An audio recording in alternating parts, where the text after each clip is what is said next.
정주영, 맨땅의 헤딩 시리즈 2040 세대를 위한 불굴의 창업 앤드 재기 일부. 단돈 쌀 두 가마로 시작. 자본이 없어도 창업하는 법. 자본, 배경, 학력. 그에게는 그 어떤 것도 주어지지 않았습니다. 1915년 강원도 통천에 척박하고 가난한 농가에서 태어난 청년 정주영의 삶은 시작부터 가난이라는 거대한 벽과의 지독한 싸움이었습니다. 일제강점기의 억압 아래 흙을 파고 씨앗을 심어도 도무지 입에 풀칠하기 어려웠던 농촌의 현실. 그는 이 지긋지긋한 가난의 굴레, 대물림되는 궁핍의 굴레를 무조건 끊어내고자 몸부림쳤습니다. 그의 꿈은 오직 하나, 새로운 기회가 넘실대는 도시, 서울로 가는 것이었습니다. 그에게 서울은 단순한 도시가 아니라 흙수저 신세를 벗고 운명을 바꿀 수 있는 유일한 탈출구였습니다. 지금 취업과 내 집 마련에 불안한 당신의 20대가 막막하다면 정주영의 삶에서 그 해답을 찾아보십시오. 단돈 쌀 두 가마니로 시작해 대한민국 경제 신화를 일군 청년 정주영의 무모하지만 위대했던 도전 이야기, 그 처절하고 아름다운 서사를 지금부터 시작합니다. 1. 3번의 도주와 70원의 무거운 부채. 청년 정주영이 고향을 등진 것은 무려 3번에 걸친 도주 끝에 20살이 되어서야 마침내 이루어졌습니다.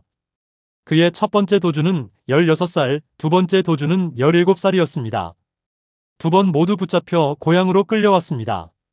특히 두 번째 도주 후 아버지로부터 들었던 꾸지람은 단순한 질책이 아닌 현실의 무게를 뼈저리게 느끼게 했습니다. 아버지는 그에게 농사를 짓는 것 외에 다른 길은 없으며 분수를 지키라고 엄하게 말씀하셨습니다. 아버지는 아들에게 평범한 삶을 살기를 원했지만 정주영의 마음속에는 나는 이 땅에서 굶어 죽을 수는 없다는 뜨거운 절박함이 타오르고 있었습니다. 농촌의 척박함 속에서 그는 매일 밤 흙냄새 대신 도시의 공기, 새로운 가능성을 꿈꿨습니다. 세 번째 도주, 20살의 그는 아버지가 소를 팔아모은 70원이라는 돈을 훔치다시피 하여 다시 서울행 기차에 몸을 실었습니다. 그가 훔친 70원은 아버지가 소를 팔아모은 전 재산이나 다름없었습니다.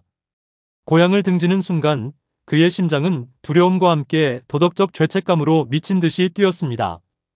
이 70원이라는 돈은 단순한 지폐 뭉치가 아니었습니다. 그것은 곧 아버지의 신뢰를 배반한 아들의 무거운 죄책감이었고, 동시에 그가 평생 짊어진 짐이자 그를 뒤돌아보지 못하게 만든 강력한 미래를 향한 동력이었습니다. 그는 결코 그 돈을 낭비할 수 없었습니다. 돈은 곧 아버지의 희망을 저버린 대가였기 때문입니다. 이 돈은 정주영에게 반드시 성공해서 갚아야 할 부채이자 인생의 첫 번째 시드머니였던 것입니다. 그의 평생에 걸친 신용 철학은 이 70원의 무게에서 비롯되었습니다. 서울에서의 처절한 엔잡과 신용의 가치 학습. 서울에 도착한 청년 정주영의 주머니에는 돈 대신 불확실성과 막연한 불안감만이 가득했습니다. 하지만 그는 도망치거나 주저앉지 않았습니다. 그는 고향으로 돌아갈 수 없다는 절박한 심정으로 당장 오늘을 살아내기 위해 그의 몸이 부서지도록 일했습니다. 새벽에는 벽돌 공장 노동자, 낮에는 부두 하역 인부, 밤에는 건설 현장에 막일을 했습니다. 이는 지금 시대의 청년들이 엔잡노로 불리며 겪는 생계 유지의 고됨보다 훨씬 더 처절한 육체 노동이었습니다. 겨울 새벽 뺨을 때리는 칼바람 속에서 그는 삭신이 쑤시는 고통을 잊으려 이를 악물었습니다. 그는 자신에게 쉴 틈을 주지 않았습니다. 이 고통은 잠시일 뿐, 나는 반드시 성공해야 한다. 나에게 돌아갈 곳은 없다. 이 절박함 속에서 그는 돈보다 귀한 기회의 싹과 신용의 가치를 처절하게 학습해냈습니다. 정주영은 막일을 하면서도 사람들과의 약속을 철저히 지키고 맡은 일에 대해서는 덤까지 얹어주는 성실함을 보였습니다. 그는 남들이 3번 움직일 일을 2번에 끝냈고 새벽 늦게까지 남아 뒷정리까지 깔끔하게 했습니다. 이는 단순한 노동이 아니라 저 청년은 믿을 수 있다는 인식을 주변 사람들에게 심어주는 과정이었습니다. 그는 자신의 육체를 이용해 신용이라는 무형의 자산을 쌓아 올리고 있었던 것입니다. 3. 복흥상회 단돈 쌀 두 가마로 유치한 수천 배 투자. 가장 절망적인 순간 정주영에게 사업가로서의 첫 기회를 준 것은 쌀 도매상인 복흥상회였습니다. 그는 이곳에서 단순한 배달원이 아닌 미래의 사장처럼 일했습니다. 그는 쌀 배달을 하는 동안 2가지 원칙을 철저히 지켰습니다. 첫째, 시간 엄수와 정시 배달이었습니다. 당시 쌀 배달은 정시 배달이라는 개념이 없었지만 정주영은 단 한 번도 고객과의 약속 시간을 어기지 않았습니다. 고객이 밥을 짓는 시간에 맞춰 정확하게 쌀을 배달하는 그의 성실함은 단순한 친절을 넘어선 프로페셔널리즘이었습니다. 그는 고객들의 라이프 스타일을 파악하여 쌀이 떨어지기 전에 먼저 연락을 드리고 미리 주문을 받는 선제적 서비스를 제공했습니다. 둘째, 외상장부의 철저한 관리였습니다. 그는 고객들의 외상 내역과 주소, 개인적인 상황까지 머릿속으로 완벽히 기억하며 관리했습니다. 이는 단순히 기록을 잘하는 것을 넘어 사업의 현금 흐름을 머릿속으로 통제하는 경영인의 습관이었습니다. 그는 언제 돈을 받고 언제 쌀을 공급해야 회전율을 높일 수 있는지 본능적으로 알았습니다. 고용주였던 사장은 이 청년의 미친 성실성과 남다른 통찰력을 눈여겨보았습니다. 사장은 정주영의 인간적인 신뢰뿐만 아니라 그가 가게의 운영 흐름을 꿰뚫고 있음을 확인했습니다. 당시 사장의 건강 악화로 가게를 정리해야 했던 시점에서 사장은 이 청년이야말로 복흥상회를 계속 이어갈 유일한 인물이라고 판단했습니다. 사장은 정주영에게 가게 인수라는 놀라운 제안을 합니다. 인수 금액은 당시 그의 능력으로는 감당할 수 없는 거금이었지만 정주영은 주저하지 않았습니다. 그는 사장님을 찾아가 단호하게 설득했습니다. 지금 당장 돈은 없지만 제가 이 가게를 인수하여 빚을 갚아나갈 능력이 있다는 것만큼은 지난 2년간 제 행동으로 증명했습니다. 제가 빚을 갚지 못한다면 언제든 가게를 다시 가져가십시오. 저를 믿어주십시오. 저는 반드시 이 가게를 이전보다 2배로 키워 빚을 갚겠습니다. 놀랍게도 사장은 그의 신뢰와 잠재력을 믿었고 결국 정주영은 단돈 쌀 2가마니를 계약금 삼아 가게를 인수하는 데 성공합니다. 금수저만이 사업하는 시대라고 좌절하는 20대 청년에게 그는 오직 신용만으로 은행보다 더 큰 수천 배에 달하는 투자를 유치한 셈이었습니다. 자본이 없더라도 신용을 바탕으로 사업의 기회를 쟁취할 수 있음을 증명한 역사적 순간이었습니다. 4. 신용을 무기로 만든 사업 혁신과 실현. 가게를 인수한 정주영은 복흥상회에 혁신적인 경영 시스템을 도입했습니다. 그는 당시의 재래식 주먹구구식 장부 대신 현대적인 회계 방식을 도입하고 고객별 외상 기록을 철저히 관리했습니다. 투명하고 체계적인 관리는 직원들에게도 책임감을 심어주었고 고객들에게는 신뢰를 주었습니다. 가장 획기적인 것은 배달 시스템의 혁신이었습니다. 그는 고객이 원하는 시간과 장소에 정확히 배달하는 정시 배달을 최초로 실시하고 쌀 품질에 대한 철저한 보증을 통해 철저한 신용 거래를 구축했습니다. 쌀 포대에 직접 품질 보증 마크를 찍어보낸 그의 방식은 당시로서는 파격이었습니다. 이 혁신은 입소문을 빠르게 타고 퍼져나갔습니다. 복흥상회는 단기간에 폭발적으로 성장하며 그의 20대는 돈이 아닌 신용이라는 세상에서 가장 강력하고 갚기 어려운 무기를 만들어내는 시간이었습니다. 하지만 승승장구하던 복흥상회는 1939년 일제의 강제 공출이라는 시대적 폭압에 의해 문을 닫아야 했습니다. 힘들게 일구었던 사업이 시대의 불운 앞에서 하루아침에 강제로 중단되는 아픔을 겪었지만 정주영은 이 고난을 숙명으로 받아들이고 곧바로 새로운 기회를 찾아 나섰습니다. 그는 시련은 있어도 실패는 없다는 자신의 평생 철학을 이 시기에 이미 몸으로 체득하고 있었습니다. 그는 사업 중단으로 인한 상실감에 빠져 있기에는 세상의 변화 속도가 너무 빠르다는 것을 알았습니다. 불확실성에 대한 대응은 속도라는 것을 본능적으로 알았던 것입니다. 5. 아도서비스 대형 화재의 빚더미에서 제도전의 미천을 만들다. 복흥상회 폐업 후 정주영은 곧바로 시대의 변화를 관찰했습니다. 일제 치하에서 자동차의 수가 급증하고 정비 수요가 폭발적으로 늘어나는 것을 본 그는 자동차 정비업의 성장 잠재력을 간파했습니다. 1940년 그는 동업자와 함께 아도서비스라는 자동차 수리 공장을 설립하며 다시 한번 사업을 일으키려 했습니다. 그는 기술자가 아니었지만 뛰어난 조직 관리 능력과 실행력으로 사업을 확장해 나갔습니다. 그는 신속한 부품 조달 시스템을 구축하고 고객 만족을 최우선으로 삼았습니다. 마치 복흥상회의 성공 방식처럼 그는 현장에 없는 부품이라도 어떻게든 구해내서 고객의 불편을 최소화하는 방식으로 신뢰를 쌓아갔습니다. 하지만 이 사업은 그에게 첫 번째이자 가장 치명적인 거대한 실패를 안겨줍니다. 사업 시작 며칠 후 공장 운영 중 원인을 알 수 없는 대형 화재가 발생해 공장이 전소되고 말았습니다. 새벽녘 잿더미로 변해버린 공장을 바라보는 그의 심정은 어떠했을까요? 모든 장비와 부품이 사라졌고 사업 자금은 물론 이전에 복흥상회로 벌어들인 돈, 그리고 지인들과 거래처에 빌린 돈까지 합쳐 감당하기 어려운 거액의 빚이 남았습니다. 30대 초반, 그는 말 그대로 인생의 밑바닥에 다시 주저앉았습니다. 이 절망적인 상황은 지금의 영끌 비투 실패보다 훨씬 더 심각했습니다.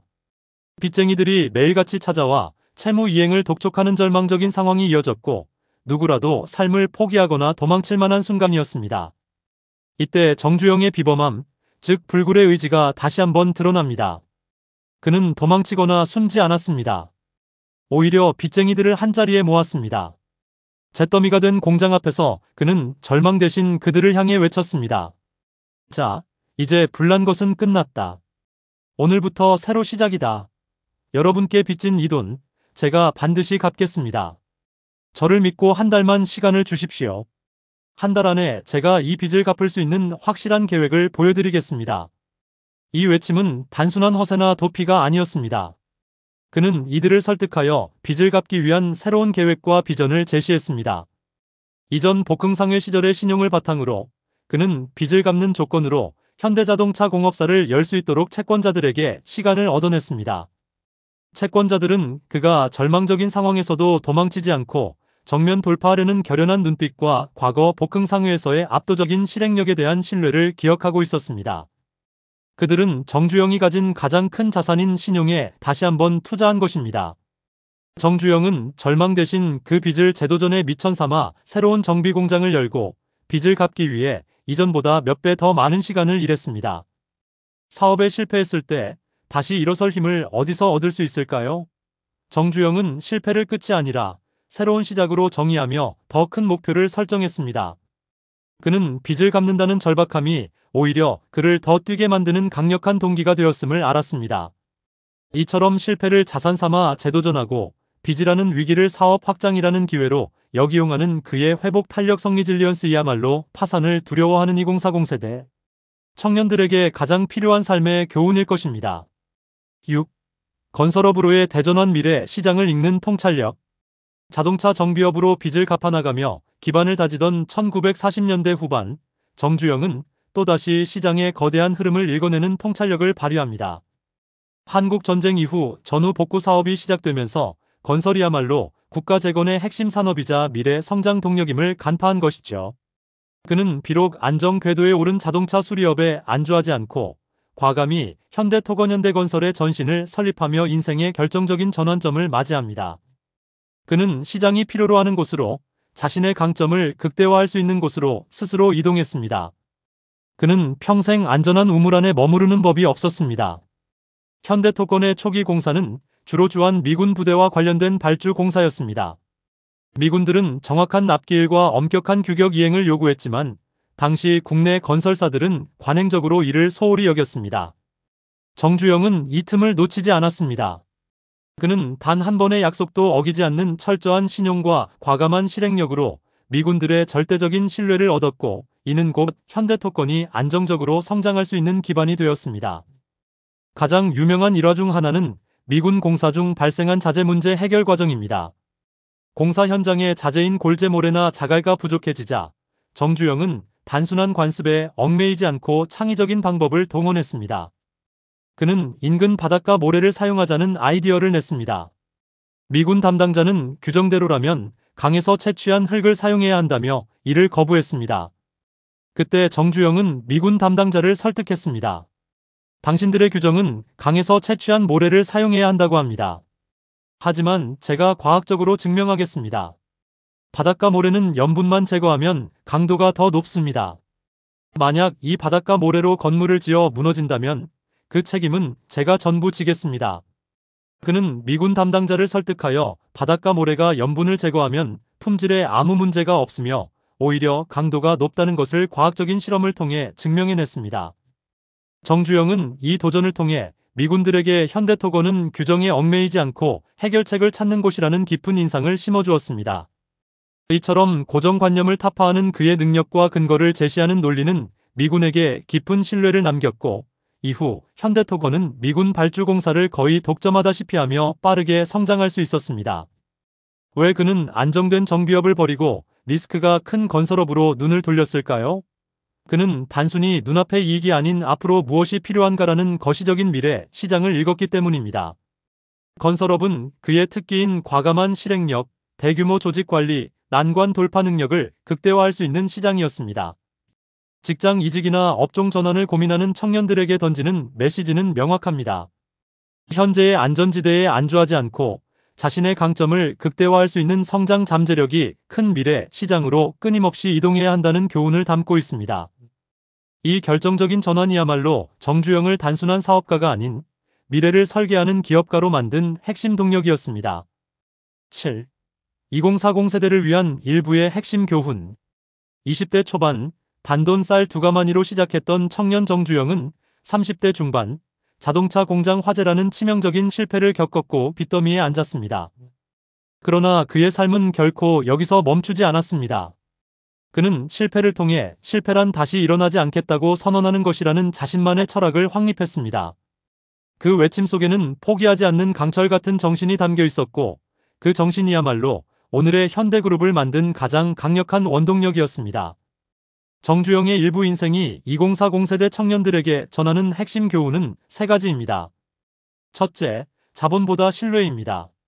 시드머니나 배경보다 더 중요한 것은 당신의 성실성과 약속 이행으로 얻어낸 신용을 증명하는 것입니다. 이 신용이 바로 다음 투자의 기반이 되었습니다. 둘째, 실패는 끝이 아닙니다. 좌절의 순간, 빚쟁이 앞에서 오늘부터 새로 시작이라고 외칠 수 있는 강철 같은 정신력이야말로 진정한 자산입니다. 중요한 것은 넘어지는 횟수가 아니라 다시 일어서는 회복 탄력성입니다. 셋째, 끊임없는 시장 전환입니다. 현재에 안주하지 않고 자신의 강점을 극대화할 수 있는 성장 잠재력이 큰 미래 시장을 찾아 끊임없이 이동하십시오. 이는 정주영이 쌀가게에서 정비업으로, 정비업에서 건설업으로 과감히 점프했던 방식입니다. 청년 정주영의 삶은 돈이 없어 불안한 20대, 실패의 두려움에 주저하는 30대에게 던지는 강력한 메시지입니다. 당신의 청춘이 겪는 어려움은 결코 실패가 아닙니다. 그것은 당신을 더 크게 만들기 위한 소중한 시련이자 다음 기회를 위한 시험대일 뿐입니다. 정주영처럼 오늘 당신의 불씨를 꺼뜨리지 마십시오. 일부 청년 정주영의 무모한 도전 이야기를 마무리하며 우리는 정주영이라는 인물이 단순한 운이 아닌 치밀한 신뢰와 무시무시한 실행력으로 스스로의 운명을 개척했음을 확인했습니다. 2부 파격과 혁신의 시대에서는 그가 어떻게 500원짜리 지폐 하나로 세계적인 조선소를 수주하고 폐유조선을 이용해 물막이 공사를 했던 기상천외한 난관 돌파의 역사를 깊이 있게 다룰 예정입니다. 많은 기대 부탁드립니다. 청취해주셔서 감사합니다.